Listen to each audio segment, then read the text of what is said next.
teu karasa waktu urangnya teu Syawal tepi ka ayeuna ternyata tanggal hiji haji geus dihareupeun mata urang.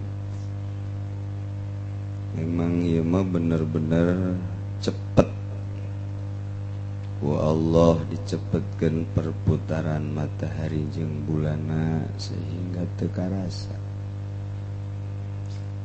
Di samping cepet kemewahan-kemewahan dunia dibuka ku Gusti Allah ti mimiti kadaharan pake kendaraan menambah betahna urang di alam dunia hingga teu karasa ti minggu ka minggu di bulan ke bulan sakumaha nu ku Kangjeng Nabi dicaritakeun di akhir zaman perasaan engke asana tu ka syahri sataun ko sabulan bae wa syahru kal usbu sabulan ko saminggu bae wal usbu kal yaum saminggu ko sapoe bae wal yaum ka saah sapoe mah kos sajam sajam mah percis ogos melembar lakor manugari perepet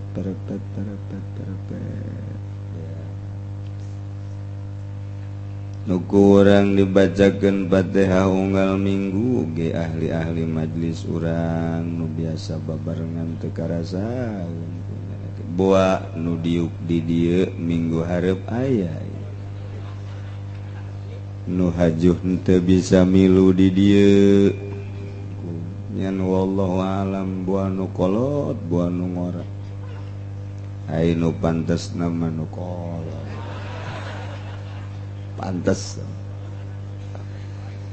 tapi jakapol ge sok raga gorengan gitu dingke-engke diantep deui cepet-cepet moal bisa lantaran eta mah geus aya tulisanana yakni ajal urang moal bisa maju sajengkal moal bisa mundur sasiku pas bae sakumaha ajal urang teker gering, teker sehat, teker sugih, teker susah, teu perang, teu aman, wayah datang ajal mah datang bae. Tinggal urang bae kuari nu masih keneh hirup urang meta, jang bawaeun balik ka alam bako. Urang hirup ngabutuhkeun batur hirup jelema. Urang di politik butuh batur jang nyaritakeun politik ngatur strategi sosial kenegaraan. Urang di ekonomi butuh batur jang musyawarah tentang perekonomian. Urang di budaya butuh batur itu keneh dina agama butuh batur minimal urang butuh batur sakasur haju sasumur haju salembur tah kitu urang butuh batur di dunia mah batur urang jelema datang ka iraha batur urang di jeung jelema datang ka urang diasupkeun ka jero kubur babaturan urang baik anak atau pamajikan nganterna datang ka bibir kuburan doa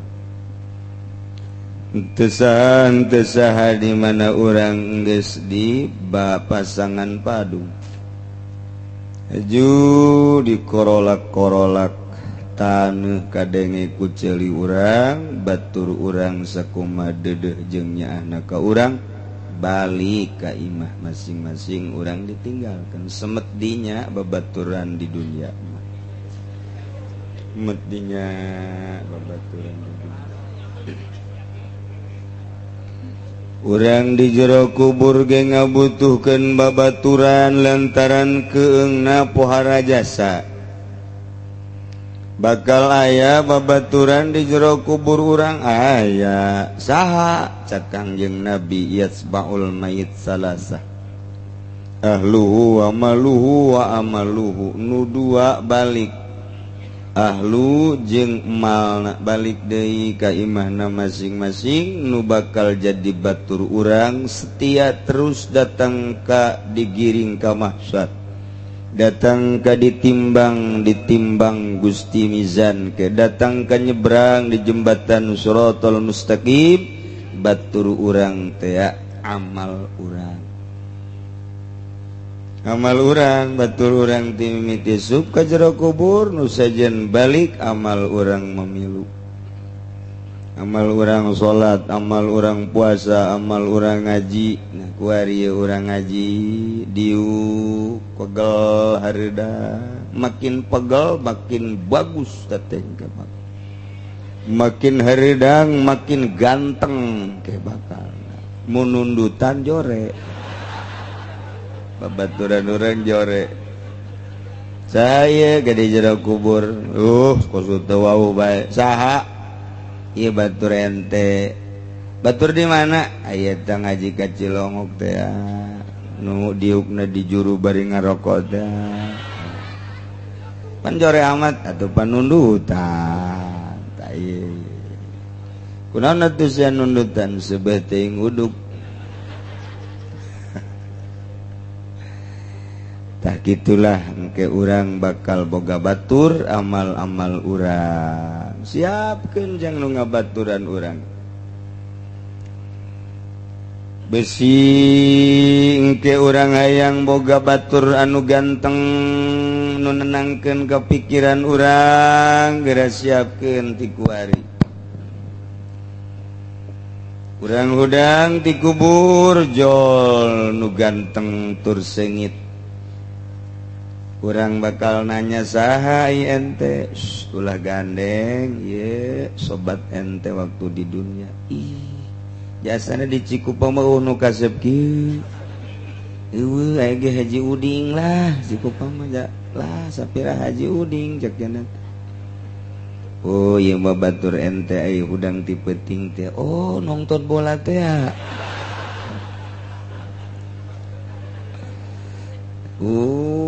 lain nu tahajud teh salat hajat teh Quran teh zikir teh tah ieu ngahiji jeung sakabeh amal jadi kula masyaallah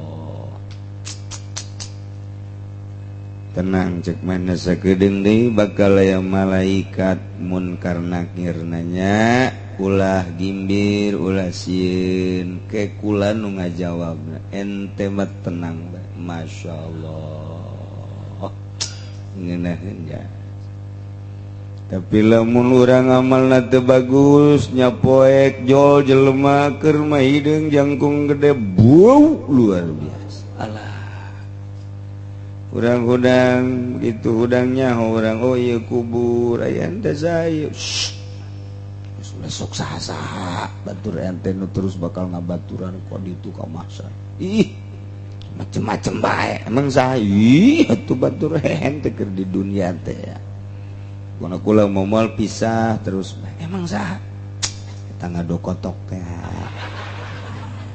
ieu enggapleh nyedekeun si mbak teh di sis kamling pos kamling teh ieu korupsi ieu mabok kredit dihijikeun jadi aduh cek geus teu ulah milu atuh pagawean ente jeung sakedeung deui bakal aya malaikat munkar nakir nanya aduh aing mah teu tanggung jawab keur mah urang sedih sieun dising-sieun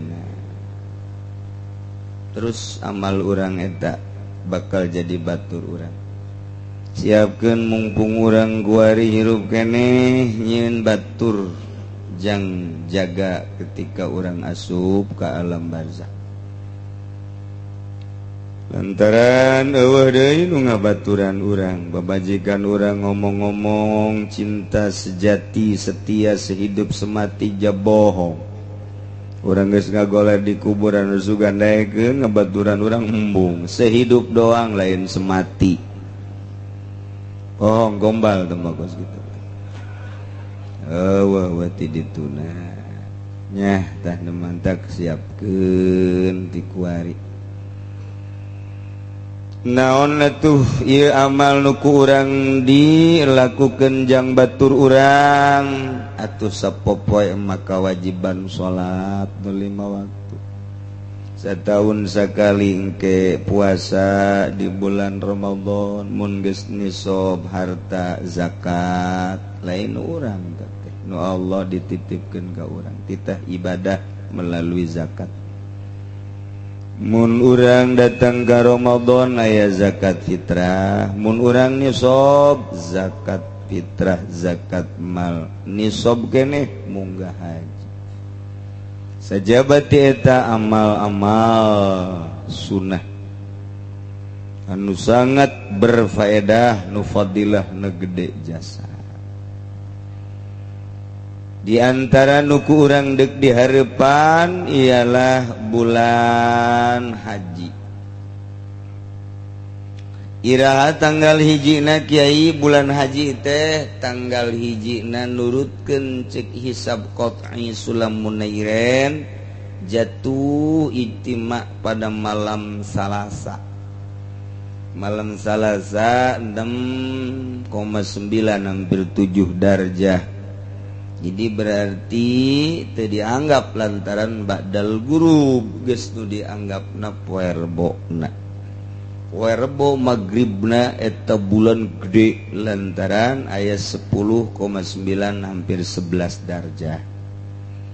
Jadi ieu mah asana bareng lantaran gede darjahna. Mun ieu masih teu bareng keneh bae takol. Gede jasa bulan. Tapi sakadar nyaritakeun hisab besi aya anu lain hisab mangga kurang mangan sakadar nyaritakeun bahwa menurut hisab qat'i hasil Sulamun Nairen adalah tanggal 1 Zulhijjah jatuh pada hari Rabu. Ilamun berbo Kemis Jumat lebaran poe Jum'ah ukufna mungkin Kemis diperkirakeun antara Kemis jeung Rebo lantaran gede darjahna di urang bae gede atuh komo di Mekah maka ditu ngan asana Kemis geus puguh nu berangkat ka tanah suci mangalaksanakeun ibadah haji geus aya dina ridho Allah salengkah teh geus miceunana dosa. Timimiti berangkat bahkan timimiti stor. Oh, dosa geus saragagan. Womo kuari mah nungguanana timimiti setahun waiting list, 3 tahun, 5 tahun, 7 tahun, kuari 9 tahun Kabupaten Tangerang. Engke mah bisa-bisa 30 tahun. Jadi lamun daftar umurna 60 tambah 30 sabaraha? Moal berangkat modar. Kos kitu cenah aya kamurahan. Lansia mah bisa diheulakeun ja buktina hese bae. Mun teu nembak tambah 15 juta hese bae. Ngaran geus turun mesti dipanggil tetap kudu mere deui 15 juta 25 tambah 15 juta sabaraha? Oh 35 tambah 15 sabaraha? 50 juta. Masya Allah. Nu jelas kos kitu beta peraturan di Indonesia dengan berbagai alasan kaarti ku urang ge lantaran jamaah haji nu sangat membludak kuotana teu ditambah ku Saudi Arabia Maka dengan cara seperti lah itu bisa bae ngomong ieu kumaha bae. Ya keur carita omongan pemerintah takos kitu tah. Karti. Lamun teu dikitukeun bisa-bisa. Babari jasa sapira atuh manusa diatur ku manusa. Asal ulah hayang untung bae babari. Lamun geus hayang untung atuh eta model kos kitu. Anu ngajual tanah buruan ngan sakikituna ku hayang-hayangna ka Mekah setor diperat ku pamarentah dialataina diuyup punyana ngeboga embek jual embek ku hayang-hayangna ka anak-anak kotok dijual ku hayang-hayangna nu nyedot pamarentah sedot ku si Allah. Sakurga gitu kesedihan orang di kampung memang kumaha jahara reset di kota atuh nu babari ge jang nu babari mah hese ge bagon leuwih hese di kota di eta kos kararitu tama urusan sabodoh numpuk riba lain teu paraham jadi pemerintah ge loba kiai-kiaina ge terus ngahayukeun riba keur memeh jadi pemerintah mah ngaharamkeun teh ka uang bank teh tapi barang jadi pemerintah mah ponyo nya dasar kos kitu bae terus keur memeh jadi pemerintah mah haram teh riba barang jadi pemerintah mah loba omong mumpung ngora lah ke ka neraka aja babarengan ieu Masya Allah. Gos gitulah di Indonesia moal makin bagus tanda-tanda nundek ngarapihanan can aya di berbagai hulu partai kabeh ahli riba hulu partai ahli riba sok dek dukung teu kaji ngan dibejakeun encan aya tanda-tanda jang ngarapihan nagara saha atuh dideuleuh ti Golkar biang riba biang tama anakan didinya endogan bisa tah mantap kiai nuturkeun Golkar ajur ka kiaianana oh sudah kiai masuk kitu sia nu sok kitu ajur we pokona mah geus nu lain kiai los nu lain kiai mah nuturkeun Golkar loba contona we pokona mah intingan PDI can aya tanda rek nerapihkeun P3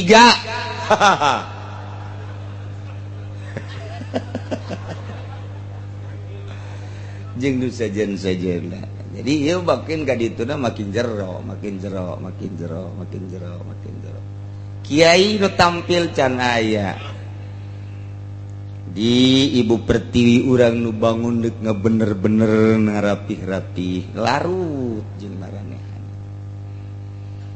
ieu mah sakadar nyaritakeun bahwa urang hirup kuari di negara urang semacam kieu bisa-bisa sing hade sebab geus paeh mah tadi nu ngabaturan urang amal urang sing hade jadi tanggal hijina adalah poe Rebo geus tanggal 8 tanggal 9 nu sok disebut tarwiyah jeung arfah jatuh pada poe naon tah Rebo Kemis sunah puasa tah poe Rebo jeung poe Kemis malah cek Kangjeng Nabi mamin ayamin ta'malu fiha ahabu ilallah min hadhil ayyam teu aya poe-poe nu mun anjeun beramal dina poe-poe eta leuwih dipake karesep munggu Allah tibatan poe 10 poe nu aya di bulan haji ta tanggal hiji datang ka tanggal 10 beramal eta mah pohara jasa tambah jeung tasrekna 3 poe tambah keur meujuna diperhatikeun jasa ku Gusti Allah tambah di poe nu 10 tambah 3 mah geus pohara jasa tambah luar biasa bahkan sahabat nanya qalu walal jihad fisabilillah ya Rasulullah dibandingkeun jeung perang masih kena diperhatikeun nu mana he Rasulullah. Cak Kangjeng Rasul wala walal jihad fisabilillah, hatta jeung perang fisabilillah poe nu 10 eta mah masih sangat diperhatikeun ku Gusti Allah. Waduh, ieu nu deuk dihareupan ku urang ieu, yang batur hirup urang di jero kubur. Batur hirup urang guari mah ieu tah mangkeluk-mangkeluk. Korawa-kurawa ieu nu kostara. Nangke urang paeh, nah jang batur urang di jero kubur terus sampai ka mahsyar. Bahkan ti Siti Aisyah radhiyallahu anha aya kieu inna syaban kana sahibas sima'in wa kana idza ahla hilalu dzilhijjah asbaha shaiman. Aya hiji budak ngora di mana-mana tanggal hiji bulan haji nya nama puasa datang ka tanggal 9 puasa. Kemudian dibejakeun ka Kangjeng Rasul, ya Rasulullah kadenge kabeja.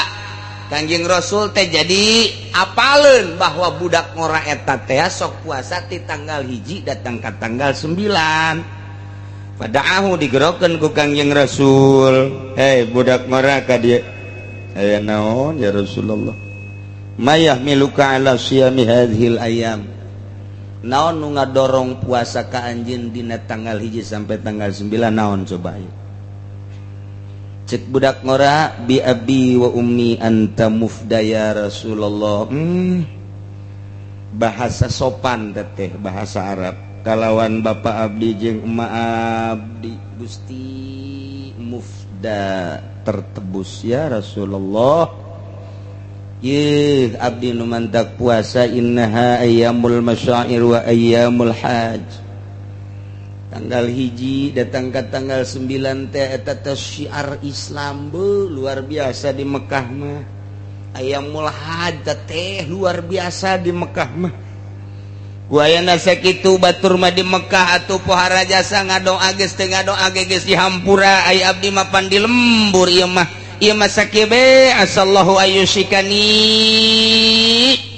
mudah-mudahan be Allah ngahijikeun ka abdi jeung doa-doana para jamaah haji sakitu be pohara abdi mah harapan abdi mah asallahu ayyushikani fi duaihim. Di ditu teh ngadaroa bae jamaah haji teh. Di Indonesia 200 juta, kemudian di Pakistan 200 juta, di Turki 100 sekian juta, di berbagai negara jumlah jamleh nama ayat 3 juta kabehna. Aya 4 juta bahkan. Tah eta teh kabeh ngadaroa di tanggal hiji datang ka tanggal 9 Arfah terus bahkan ya nama ngadoa teu eureun-eureun di Masjidil Haram, di pondokanana, di pasar ge ngadoa bae terus. Mantap ieu mah keur pohara jasa doana abdi mah sugan we ku puasa tah ieu karampid ku doa-doana para jamaah haji. Sakitu bae abdi mah. Kumaha cek Kangjeng Nabi anak muda fa innalaka bi kulli yaumin tasumuhu adla mi'ati ar-raqabatin. Munayangnya homa wahai anak muda anjeun puasa sapoe tah sapoe unggal poe sapoena anjeun dibere seakan-akan 100 kali ngemerdekakeun sapoena teh 100 kali merdeka 100 kali ngemerdekakeun batur oge wa mi'ata badanatin 100 kali mencit onta ditambah deui wa mi'ata parasin 100 kuda eta teh yu'malu alaiha fisabilillah eta teh anu disanggakeun jang ngaluhurkeun agama Allah sabilillah jang perang dibere ganjaran sarua jeung 100 onta pake perang 100 kuda pake perang puasa sapoe teh sakitu tah ya Allah gede jasa tama ganjarana terus datang ke poe tarwiyah fa idza kana yaumut tarwiyah falaka fiha adla alfi raqabatin wa alfi badanatin wa alfi parasin tuhmalu alaihi fisabilillah di mana datang ke tanggal 8 tah poe tarwiyah mah anjeun puasa di poe tarwiyah ngabanding jeung 1000 onta pakai perang, 1000 kuda pakai perang, 1000 kali ngemerdekakeun tah poe tarwiyah. Masya Allah, geus teu kudu perang, urang boga jatah 1000 kali perang asal puasa. Di mana datang ka poe Arfah, fa idza kana yaumu arfata falaka fiha adla alfai raqabatin wa alfai badanatin wa alfai farasin tuhmalu alaiha fisabilillah. Mun datang ka puasa poe Arfah ieu dibere ganjaranana 2000 kali ngamerdekakeun, 2000 onta pake sabilillah, 2000 kuda pake sabilillah.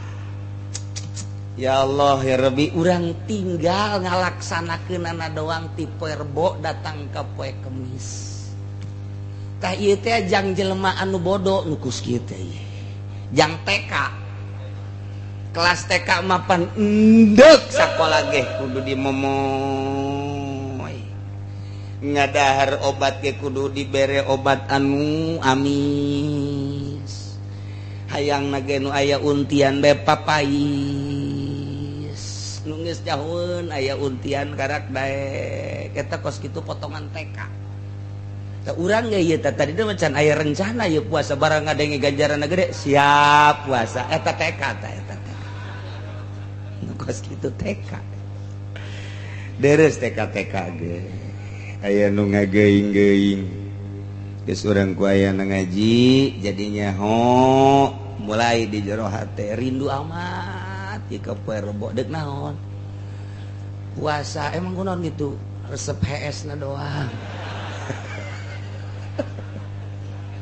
Ganjaran geus teh kadeu HS na doang resep jasnya. Tayelah ganjaranna puara luar biasa, Masya Allah mantap. Ibnu Mas'ud ngajelaskeun aya 4 poe anu dipilih ku Gusti Allah. Innallaha ikhtara minal ayyam arba'ah. Allah milih 4 poe ieu mah istimewa jasa nu 4 poe mah. Awwaluha yaumul Jumat. Pertama poe Jumat pilihan Allah nu bentak disebut Sayyidul Ayyam. Kepala poe adalah poe Jumat. Geus urang poe Jumat mah wayahna tukang usaha lurak lirik heula kaburu tah teu Jumat. Nu bagus libur geus poe Jumat ulah usaha.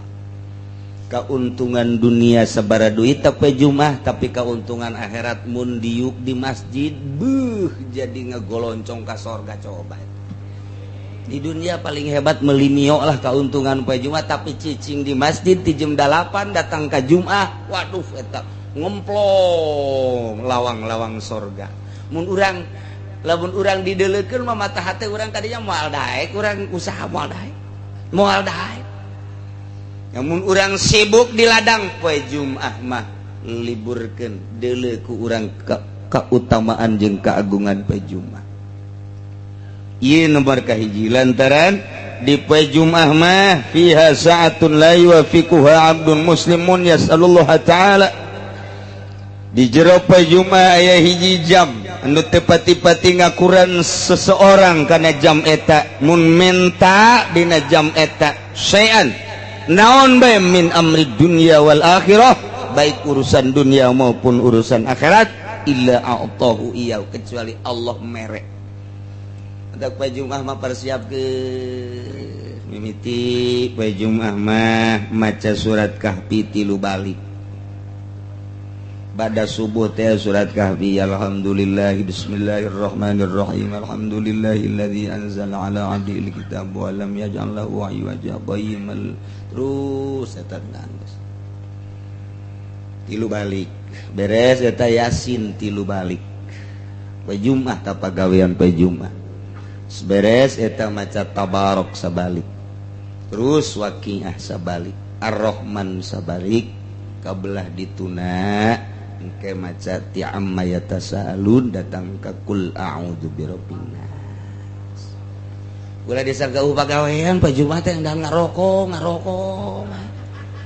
bloon amat sih. Kudu geus kolot batak pagawean poe Jumat.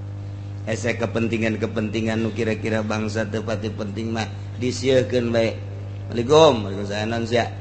iya bah yuk anu kela kek ku batas Jumat bae emang kunaon abah keur sibuk ya kuari naon ieu acara TV bagus jasa oh insyaallah acara tata tadi terus orang berangkat ke masjid siapkeun salat tahiyatul masjid sholli sunat tahiyatul masjid rakatain Allahu akbar beres duha 8 rakaat mantas duha salat tasbih 4 rakaat beres diuk dawaitu an atakifa fi hadzal masjid sunnatan lillahi taala langsung maca sholawat 100 balik dur aja eta mantep jasa takos kitu tah nikmat ngadengekeun mah ngalaksanakeun boro-boro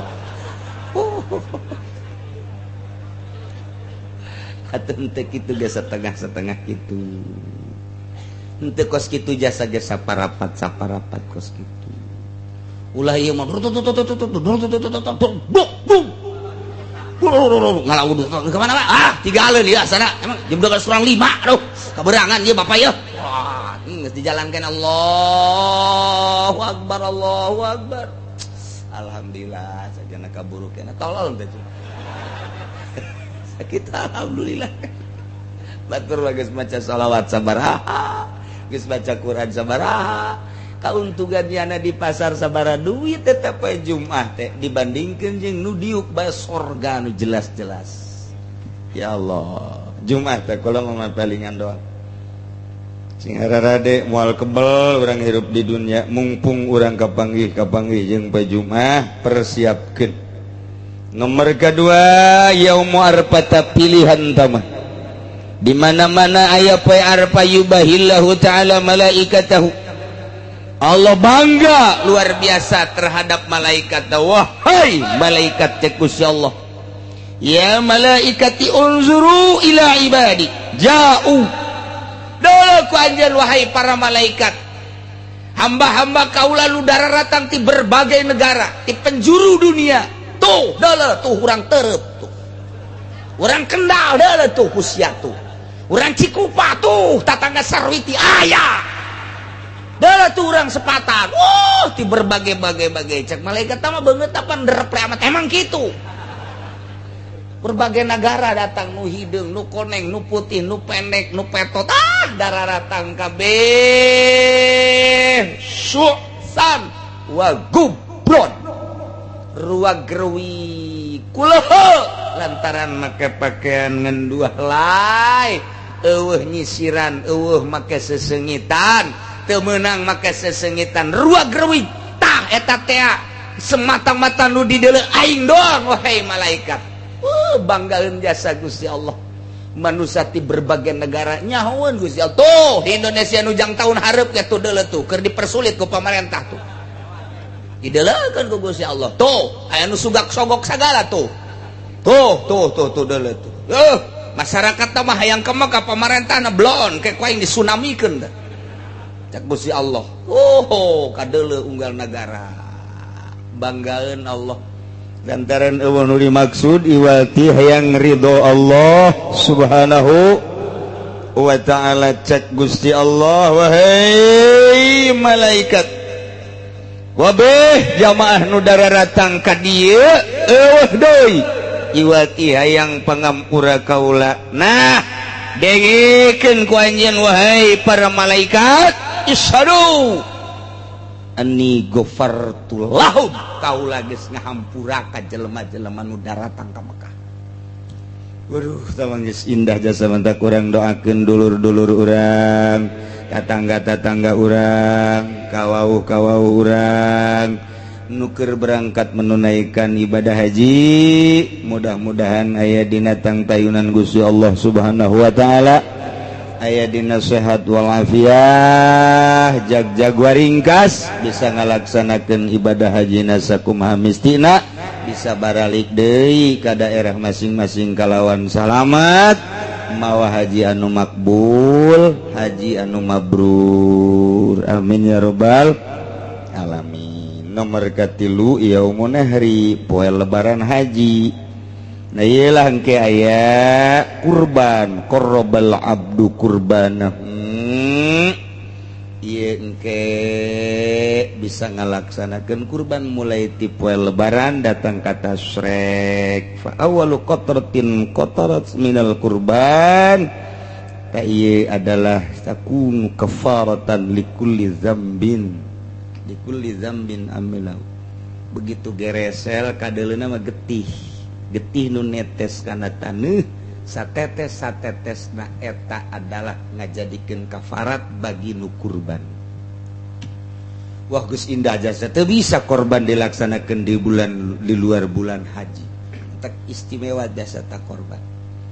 Ya, urang korban. Unggal tahu, satauna lain hiji dia masalah, 2-3 korban eueuh masalah. Ya, majikan urang korban, anak urang korban geus sapi ya hiji gede. Jang keluarga urang bapak urang mak urang nugus maut korbanan kumamun ngorbanan tatangga ulah mun eueuh izin mah wasiat mah ieu mah mun indung urang bapak urang anak urang geus maot dikorbanan ku urang masalah keur hirupna keneh ge teu bebeja deui masalah tapi lamun kadengdeungeun mah urang boga babaturan urang di Belaraja kuaten bae tah jang babaturan urang teu minta izin teu jadi kudu aya izin heula ti deungeun mah lantaran teu nyambung nasabna nya tah kos kitu doang tah ieu kurban teh bapak urang mak urang sondor di penta deui langsung dikorbanan jadi anak urang korban urang jadi tapi babaturan urang mah kurang dikorbanan teu bebeja heula teu jadi nya kos kitulah masalah kurban.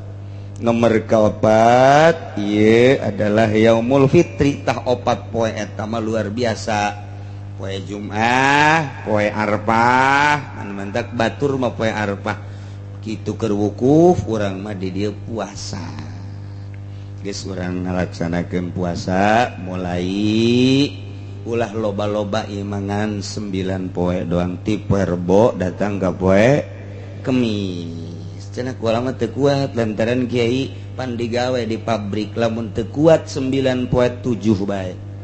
Aduh 7 ge cenah ku lama teu kuat lantaran sibuk jasa ieu di pasar 5 bae 5. Aduh asana cenah 5 ge ku lama teu kuat lantaran waduh di sawah mah pohara jasa pan capena 3. Asana 3 ge cenah kiai mah ku lama teu kuat hiji bae poe Arfah bae. Asana arpa ge asana kula mah teu kuat bebaskeun da mah jelema kitu mah tuh kitu hiji-hiji acan kubah masyaallah teh